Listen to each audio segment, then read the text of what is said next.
بسم اللہ الرحمن الرحیم الحمد للہ رب العالمین والصلاة والسلام علی اشرف الانبیاء والمرسلین سیدنا محمد صلی اللہ علیہ وسلم وعلی آلہ وصحبہ اجمعین بحمد اللہ تعالی۔ اب تلک ہم نے سورۃ الکہف کی 53 آیتیں پڑھ لیں، اب آیت نمبر 54 سے آج پڑھنا ہے۔ شروع کرتے ہیں۔ اعوذ باللہ من الشیطان الرجیم، بسم اللہ الرحمن الرحیم۔ وَلَقَدْ صَرَّفْنَا فِي هَذَا الْقُرْآنِ لِلنَّاسِ مِنْ كُلِّ مَثَلٍ وَكَانَ الْإِنسَانُ أَكْثَرَ شَيْءٍ جَدَلًا۔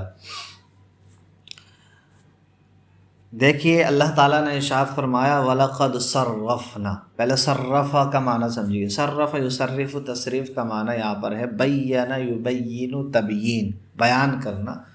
طرح طرح سے بیان کرنا بھی صرف یصرف کا معنی آتا ہے۔ وَلَقَدْ صَرَّفْنَا، اور ہم نے طرح طرح سے بیان کر دیا، بینا ہم نے بیان کر دیا، فی هذا القرآن، اس قرآن میں، للناس لوگوں کے لیے، من کل مثل، ہر طرح کی مثال سے، ہر قسم کی مثال سے، ٹھیک ہے۔ اس کے بارے میں کہا صفۃ لمحذوف، یہ جو ہے نا من کل مثل، یہ ایک محذوف کی صفت ہے اور اصل عبارت ہے مثلا من جنسی کل مثل، کہ ہم نے ہر مثل کی، ہر مثال کی جنس سے ایک مثل بیان کر دی، لیتعظوا، تاکہ لوگ نصیحت حاصل کریں۔ یعنی اللہ نے ارشاد فرمایا کہ ہم نے اس قرآن میں لوگوں کے لیے ہر قسم کی ایک مثل بیان کر دی، ہر قسم کی ایک مثل طرح طرح سے بیان کر دی تاکہ لوگ نصیحت حاصل کریں۔ بہت ساری مثل قرآن میں ہیں، اور وہ مثل قرآن میں اسی لیے ہیں تاکہ لوگ جو ہے ان مثل کو دیکھ کر عبرت حاصل کریں اور نصیحت حاصل کریں۔ تو اللہ نے ارشاد فرمایا کہ ہم نے اس قرآن میں لوگوں کے لیے ہر قسم کی مثل بیان کر دی۔ اور اللہ نے فرمایا وَكَانَ الْإِنسَانُ أَكْثَرَ شَيْءٍ جَدَلًا، اور انسان ہر چیز سے زیادہ جھگڑالو ہے، اور انسان ہر چیز سے زیادہ جھگڑالو ہے۔ اب الانسانوں میں جو ہے الف لام وہ عہد خارجی کا ہے اور مراد اس سے کافر ہے۔ وَكَانَ الْإِنسَانُ أَيَ الْكَافِرُ، اور انسان اکثر شَيْءٍ جَدَلًا، سب سے زیادہ جھگڑالو ہے، ٹھیک ہے۔ تو یہاں پر مفسر نے الکافرو سے تفسیر کر کے یہ بتا دیا کہ الانسان میں جو الف لام ہے وہ عہد خارجی کا ہے، اور مراد اس سے مطلق انسان نہیں ہے بلکہ کافر ہے، کہ کافر جو ہے بہت زیادہ جھگڑالو ہے۔ کس چیز میں؟ خصومتاً فی الباطل، باطل میں جھگڑا کرنے والا ہے۔ اور یہ جو جدلن ہے اس کے بارے میں بتا رہے ہیں، یہ منسوب کیا ہے، منسوب کیوں ہے؟ وَهُوَ تَمْيِيزٌ مَنْقُولٌ مِنْ اسْمِ كَانَ،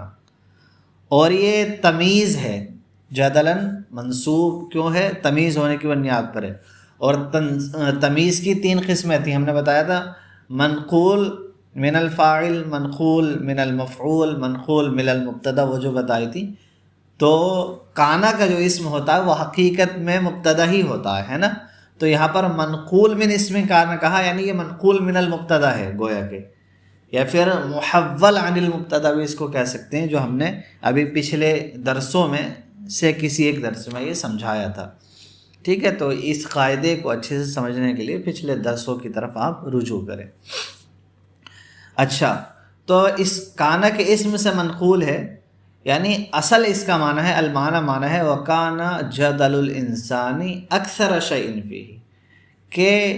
انسان کا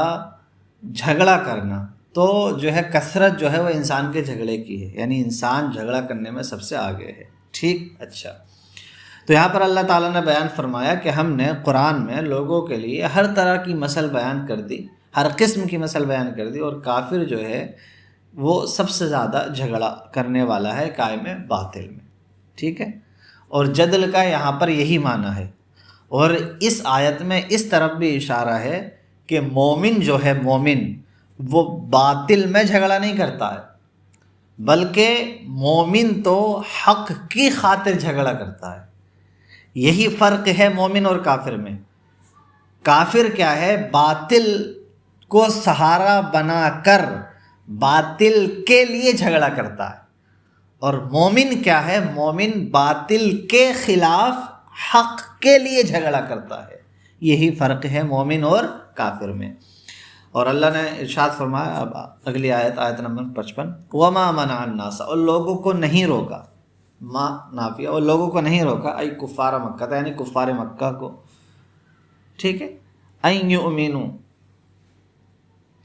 کہ وہ ایمان لائیں. مفعول ثانی، یہ دوسرا مفعول ہے، ٹھیک ہے، یہ کیا ہے؟ دوسرا مفعول ہے. ابھی پوری ترکیب سمجھاؤں گا. اذ جاءہم الہدی، جب ان کے پاس ہدایت آئی، ای القرآن، یعنی قرآن آیا، تو کافروں کو نہیں روکا ایمان لانے سے، وَيَسْتَغْفِرُوا رَبَّهُمْ، اور اس بات سے کہ وہ اپنے رب سے مغفرت طلب کریں، الا مگر اس چیز نے، ان تأتیہم سنت الاولین، کہ ان کے پاس پہلے لوگوں کا طریقہ آئے، او یأتیہم العذاب قبولا، یا قبلا، دو قرأتیں ہیں، یا ان کے پاس طرح طرح کا عذاب آئے. ٹھیک ہے. اچھا، تو یہاں پر دیکھیے فرمایا کہ لوگوں کو، جیسے یہاں پر جو اصل میں گفتگو ہے نا، پہلے گفتگو کا انداز سمجھ لیں، پھر اس کے بعد ترکیب اور آیت کا مفہوم. جیسا مثلا کسی کو بہت زیادہ سمجھایا جاتا ہے اور وہ سمجھانے کے باوجود نہیں مانے، تو پھر بعد میں کیا کہا جاتا ہے؟ لاتوں کے بھوت باتوں سے نہیں مانتے، یعنی انہیں لاتوں کی ضرورت ہے اب. ٹھیک ہے. یا کسی کو سمجھایا اور وہ نہیں مانے تو کہیں گے اچھا صاحب کو اب جوتوں کی ضرورت ہے. یعنی مطلب کیا ہے کہ اب یہ جو ہے ان کا کام جو ہے باتوں میں نہیں رہ گیا، اب ان پہ پٹائی پڑے گی تبھی یہ سمجھیں گے. تو یہاں پر اسی طرز پر یہ بات ہے کہ اللہ نے فرمایا کہ کافروں کے پاس ہدایت آ چکی، قرآن آ چکا، قرآن آنے کے باوجود یہ ایمان نہیں لاتے ہیں. قرآن آنے کے باوجود اللہ رب العزت کی بارگاہ میں استغفار نہیں کرتے ہیں. تو اب انہیں اس چیز کی ضرورت ہے کہ ان پر پہلے لوگوں کا طریقہ آئے، یعنی جیسے پہلے لوگوں پر عذاب آیا تھا ایسے ہی ان پر عذاب آئے، تبھی یہ باز آئیں گے، ورنہ یہ باز آنے والے نہیں ہیں. تو اس معنی کر اس کو بیان کیا گیا ہے. اب وہ جو کہا تھا نا مفعول ثانی، اس کو دیکھیے. وما منع الناس، ما نافیہ ہے، منع فعل ہے، اور الناس اس کا مفعول اول ہے، اور ان یؤمنوا ویستغفروا ربہم، یہ پورا جملہ جو ہے مفعول ثانی ہے. اور اذ جاءہم الہدی، یہ بیچ میں جملہ معترضہ ہے. اور ان تأتیہم سنت الاولین، یہ پورا جو جملہ ہے یہ بتاویل مفرد ہو کر جو ہے کہتے ہیں منع کا فاعل ہے.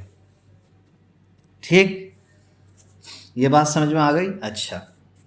اب دیکھیں اوپر سے دوبارہ، وما منع الناس، اور لوگوں کو نہیں روکا، ای کفار مکہ تھا، یعنی کفار مکہ کو، ان یؤمنوا، کہ وہ ایمان لے کر آئے، مفعول ثانی، یہ دوسرا مفعول ہے. اس جاءہم الہدی، جب ان کے پاس ہدایت آ گئی، القرآن یعنی قرآن آ گیا، ویستغفروا ربہم، اور یہ کہ وہ اپنے رب سے مغفرت طلب کریں. تو ایمان لانے سے اور مغفرت طلب کرنے سے انہیں نہیں روکا، الا مگر اس چیز نے، یعنی انہیں ایمان لانے سے اور مغفرت طلب کرنے سے اس چیز نے روکا، ان تأتیہم سنت الاولین، کہ اب ان کے پاس پچھلے لوگوں کا طریقہ ہے. فاعل، یہ فاعل ہے، یعنی یہ پورا جملہ ان تأتیہم سنت الاولین، یہ پورا جملہ کیا ہے؟ منع کا فاعل ہے. ای یعنی مراد کیا ہے؟ سنتنا فیہم، یعنی وہ جو ہے کہتے ہیں اب یہی چاہتے ہیں کہ ان کے پاس ہماری جو سنت ہے وہ لوگوں کے سلسلے میں وہ آئے. وہی، اور وہ اللہ کی سنت کیا، اللہ کا طریقہ کیا لوگوں میں؟ الاہلاک المقدر علیہم، وہ ہلاکت جو ان پر مقدر ہو چکی. تو اب یہ قرآن کی ہدایت آنے کے باوجود کفار مکہ ایمان نہیں لا رہے ہیں، اسلام نہیں لا رہے ہیں، اللہ کی بارگاہ میں توبہ نہیں کر رہے ہیں اپنے کفر سے، اپنے شرک سے. تو اب انہیں اسی چیز کی ضرورت ہے کہ ان کے پاس پچھلے لوگوں کا طریقہ جو اللہ کے ساتھ تھا، پچھلے لوگوں کے سلسلے میں اللہ کی جو سنت تھی، اللہ کا جو طریقہ تھا، یعنی ان پر عذاب کا آنا، وہی آئے تب یہ باز آئیں گے. او یاتیہم العذاب قبلا، امام جلال الدین محلی کے پاس جو قرات ہے، جو قرات وہ پڑھتے ہیں، یعنی جو ہے قبلا، ایک منٹ،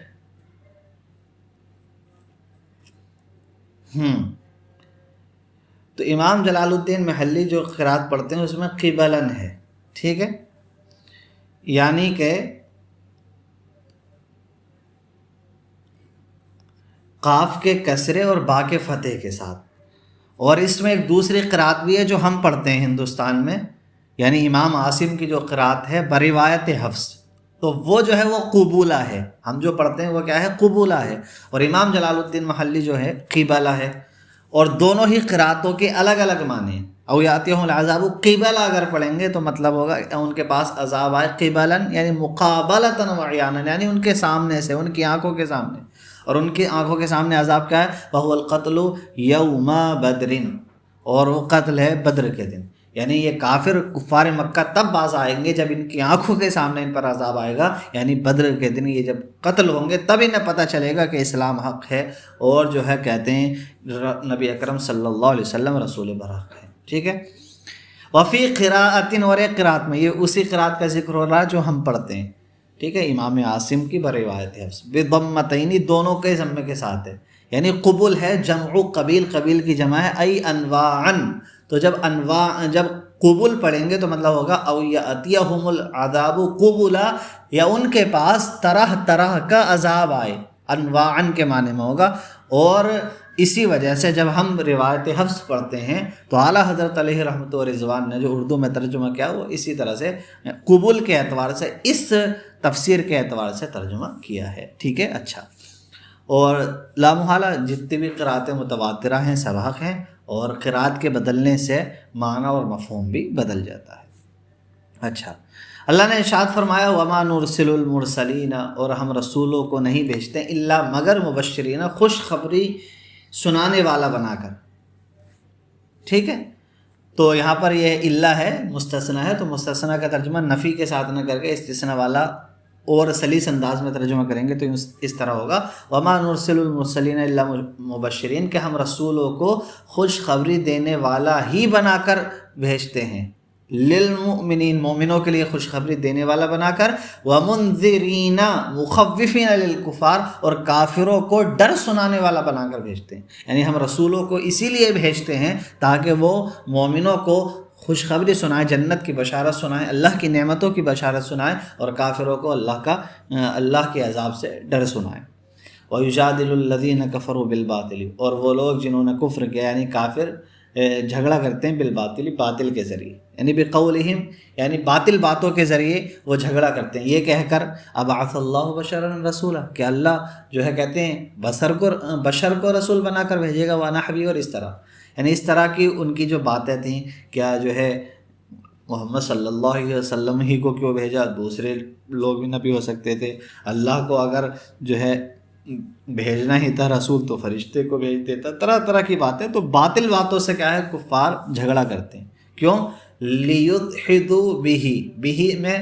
ہا ضمیر کا مرجع ہے باطل، تاکہ وہ باطل کے ذریعے مٹا دیں، باطل کر دیں، لیبطلوا بجدالہم، تاکہ وہ اپنے جدال کے ذریعے، اپنی لڑائی اور جھگڑے کے ذریعے باطل کر دیں الحق کا حق کو، قرآن کو، یعنی تاکہ وہ اپنے لڑائی جھگڑے کے ذریعے، اپنی باطل باتوں کے ذریعے قرآن کو باطل ثابت کر دیں، اس لیے وہ طرح طرح کی باطل باتیں کرتے ہیں۔ وَاتَّخَذُوا آیاتی، اور انہوں نے میری آیتوں کو بنا لیا، القرآن یعنی قرآن کو بنا لیا، وما انذروا، اور اس چیز کو جس چیز کے ذریعے بھی انہیں ڈرایا گیا، من النار یعنی جہنم سے، یعنی انہوں نے میری آیتوں کو یعنی قرآن کو، اور جس چیز کا انہیں ڈر سنایا جاتا ہے یعنی جہنم کا، انہوں نے کیا بنا لیا اس کو؟ حضوا، مذاق، سخریۃ، مذاق بنا لیا۔ تو یہ کفار کا حال ہے کہ قرآن کو اور اللہ کی جو وعیدیں انہیں سنائی گئیں انہوں نے اس کو مذاق بنا لیا۔ تو اب انجام کیا ہوگا کفار کا؟ اللہ نے فرمایا ومن اظلم، اور اس سے بڑھ کر ظالم کون ہے، یعنی اس سے بڑا ظالم کوئی نہیں ہے، ممن ذکر بآیات ربہ، جسے اس کے رب کی آیتوں سے نصیحت کی گئی، فاعرض عنها، تو اس نے اللہ کی آیتوں سے منہ موڑ لیا، ونسی، اور وہ بھول گیا، ما قدمت یداہ، جو اس کے ہاتھوں نے عمل آگے کی، یعنی جو اس کے ہاتھوں نے جو عمل کی ان کو وہ بھول گیا اور رب کی آیتوں سے منہ موڑ لیا۔ ما قدمت یداہ کا مطلب ما عمل من الکفر والمعاصی، یعنی اس نے جو کفر اور گناہ کیا اس کو بھول گیا۔ تو اس سے بڑا ظالم کوئی نہیں ہو سکتا جس کے سامنے اللہ کی آیتیں پڑھی جائیں، نصیحت کی جائے تو وہ ان سے منہ موڑ لے اور اپنے گناہوں کو بھول جائے، اس سے بڑا ظالم کوئی نہیں۔ اللہ نے فرمایا، ٹھیک ہے، ومن اظلم ممن ذکر بآیات ربہ فاعرض عنها ونسی ما قدمت یداہ، ٹھیک ہے۔ انا جعلنا، بے شک ہم نے بنا دیا، علی قلوبہم، ان کے دلوں پر، اکنتن، غلاف بنا دیے، بے شک ہم نے ان کے دلوں پر غلاف بنا دیے، اغطیتاً ان کے دلوں پر پردے ڈال دیے، غلاف ڈال دیے، ان یفقہوہ کہ وہ قرآن کو نہ سمجھیں، ای من ان یفقہو یعنی اس بات سے کہ وہ قرآن کو سمجھیں، ہم نے ان کے دلوں پر پردے ڈال دیے یعنی وہ قرآن کو نہیں سمجھتے، القرآن قرآن کو، ای فلا یفہمونہ یعنی مطلب یہ ہے کہ وہ اب قرآن کو نہیں سمجھ سکتے، ان کے کفر کی وجہ سے ہم نے ان کے دلوں پر پردے ڈال دیے، اب وہ قرآن کو نہیں سمجھ سکتے، وفی آذانہم وقرا اور ہم نے ان کے کانوں میں بوجھ رکھ دیا، وقر معنی بوجھ، ثقلا یعنی ان کے کانوں میں بوجھ رکھ دیا، جعلنا ہی کا مفعول ہے یہ بھی، فلا یسمعونہ تو وہ حق کو نہیں سنتے ہیں۔ اور اللہ نے فرمایا وَإِن تَدْعُوهُمْ إِلَى الْهُدَى اور اگر آپ انہیں ہدایت کی طرف بلائیں فَلَن يَهْتَدُوا إِذًا أَبَدًا تو اب وہ ہرگز تب بھی اگر آپ انہیں ہدایت کی طرف بلائیں تب بھی وہ ہرگز کبھی عبادت نہیں، کبھی بھی ہدایت نہیں پا سکتے، اذن ای بالجعل المذکور یعنی جعل مذکور کی وجہ سے، یعنی اللہ نے جب وہ انہوں نے کفر کیا اور ان کے کفر کے سبب اللہ نے ان کے دلوں پر پردے ڈال دیے، غلاف ڈال دیے، کانوں میں بوجھ ڈال دیا تاکہ وہ کچھ حق کو نہیں سمجھ سکیں، حق کو نہیں سن سکیں، تو اب اس وجہ سے وہ کبھی ایمان نہیں لا سکتے، کبھی ہدایت نہیں پا سکتے اگرچہ آپ انہیں ہدایت کی طرف بلاتے رہیں۔ اور اللہ نے فرمایا وَرَبُّكَ الْغَفُورُ ذُو الرَّحْمَةِ اور آپ کا رب بخشنے والا ہے، رحمت والا ہے، یعنی کفار کی اتنی مکاریوں کے باوجود رب کی رحمت دیکھیں، اللہ نے فرمایا لو یؤاخذہم کہ اگر اللہ ان کا مواخذہ کر لے، ان کی گرفت کر لے، فی دنیا کے اندر، بیما اس پر کسبوا جو انہوں نے کارنامے کیے، اگر اللہ دنیا میں ان کی گرفت کر لیتا لعجل لہم العذاب تو اللہ تعالیٰ ان پر جلدی عذاب بھیجتا، فیہا دنیا میں، اگر اللہ ان کے گناہوں پر ان کی گرفت کر لیتا تو دنیا میں ہی جلدی عذاب بھیج دیتا، لیکن اللہ رحیم ہے، غفور ہے، اس نے مہلت دی، بلکہ کیا ہے بل لہم موعد بلکہ ان کے لیے ایک دوسرے وعدے کا وقت ہے، وہو یوم القیامہ اور وہ قیامت کا دن ہے، لن یجدوا من دونہ موئلا کہ وہ اس دن اللہ کے علاوہ کوئی پناہ نہیں پائیں گے، ملجان کوئی پناہ نہیں، یعنی اللہ نے یہاں پر دنیا میں انہیں بخشا،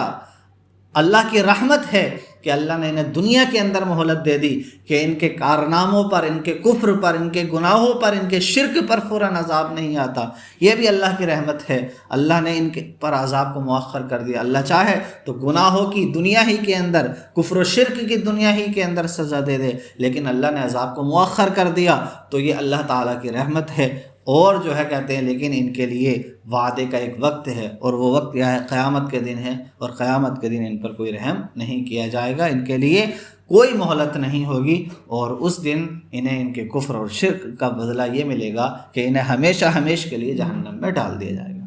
اور فرمایا اللہ نے وَتِلْكَ الْقُرَىٰ اور وہ بستیاں، قرا بول کر اہل قرا مراد ہیں، یہاں پر ایجاز حذف اہل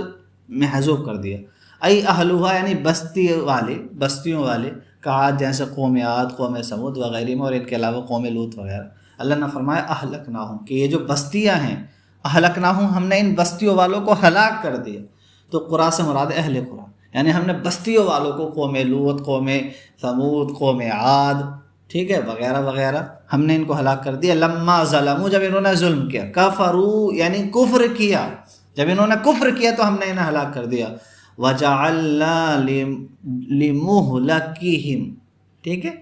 یہ امام جلال الدین محلی کی قرات ہے، وَجَعَلْنَا لِمَهْلَكِهِمْ، اس میں کئی قرات ہیں، ٹھیک ہے، سب بیان کرتے ہیں بھی، وَجَعَلْنَا لِمُهْلَكِهِمْ اور ہم جو ہے کہتے ہیں وَجَعَلْنَا لِمُهْلَكِهِمْ مَوْعِدًا اور ہم نے ان کے ہلاکت کے لیے ایک وقت مقرر کر دیا، لِإِهْلَاكِهِمْ ان کی ہلاکت کے لیے، وفی قرات اور ایک قرات میں بفتح المیم، میم کی فتح کے ساتھ ہے، مَهْلَكِهِمْ ای لِهْلَاكِهِمْ مَوْعِدًا یعنی ہم نے ان کو ہلاک کرنے کے لیے ایک متعین وقت رکھ دیا۔ اصل میں اس میں جو ہے 3 قراتیں ہیں، ایک قرات کا ہے ضم میم اور فتح لام کے ساتھ، میم کا ضمہ اور لام کا فتحہ، یعنی مہلکہم، مہلکہم، ٹھیک ہے، اور دوسری قرات ہے اس میں میم کا فتح اور لام کا فتح، یعنی مہلکہم، مہلکہم، اور تیسری قرات ہے اس میں میم کا فتحہ اور لام کا فتحہ مہلکہم، ٹھیک ہے، یا پھر میم کا فتحہ اور لام کا کسرہ مہلکہم، اس طرح سے، تو یہاں پر 3 قراتیں ہیں اور تینوں ہی سبعیہ ہیں، اور تینوں کا مراد وہی ہلاکت کے معنی میں، اور اللہ نے فرمایا کہ ہم نے کافروں کے ہلاک کرنے کے لیے ایک متعین وقت کر دیا ہے۔ تو بہرحال آج جو ہم نے رکوع پڑھا، اس پورے رکوع میں اللہ تعالیٰ نے یہی بیان فرمایا کہ ہم نے قرآن میں طرح طرح کی مثالیں بیان کریں، قرآن کو لوگوں کے لیے ہدایت بنایا، لیکن یہ جو کفار ہیں ان کے سامنے جب قرآن پڑھا جاتا ہے، قرآن کی آیتیں پیش کی جاتی ہیں، تو یہ اس کا مذاق بناتے ہیں، طرح طرح کی باتیں کرتے ہیں، اپنی باطل باتوں سے قرآن کو باطل کرنے کی کوشش کرتے ہیں اور اللہ کی آیتوں سے منہ موڑتے ہیں۔ تو پھر ان کا انجام کیا ہے؟ آخرت میں ان کا انجام یہ ہوگا کہ انہیں کوئی پناہ گاہ نہیں ملے گی اور انہیں جہنم میں ڈال دیا جائے گا، اور دنیا میں اللہ کی رحمت ہے کہ کفر اور شرک کے باوجود ان پر عذاب نہیں آتا۔ یہی سب ہم نے بیان پڑھا۔ اللہ تعالیٰ سے دعا ہے کہ اللہ تعالیٰ ہمیشہ ہمیں ایمان پر ثابت قدم رکھے اور ہمیشہ ہمیں ان لوگوں میں بنائے جو اللہ تعالیٰ کی آیتوں کو سننے کے بعد فوراً آمنا و صدقنا و اطعنا کہیں کہ ہم نے اللہ کی بات پر ایمان رکھا، اس کی تصدیق کی اور ہم نے اطاعت کی۔ ان لوگوں میں اللہ ہمیں بنائے، کبھی بھی ہمیں اللہ تعالیٰ اپنی آیتوں سے منہ موڑنے والا نہ بنائے۔ آمین بجاہ النبی الامین صلی اللہ تعالی علیہ وعلی آلہ وسلم۔ کسی کو کچھ پوچھنا ہو یا کوئی سوال ہو تو آپ لوگ کمنٹ کر کے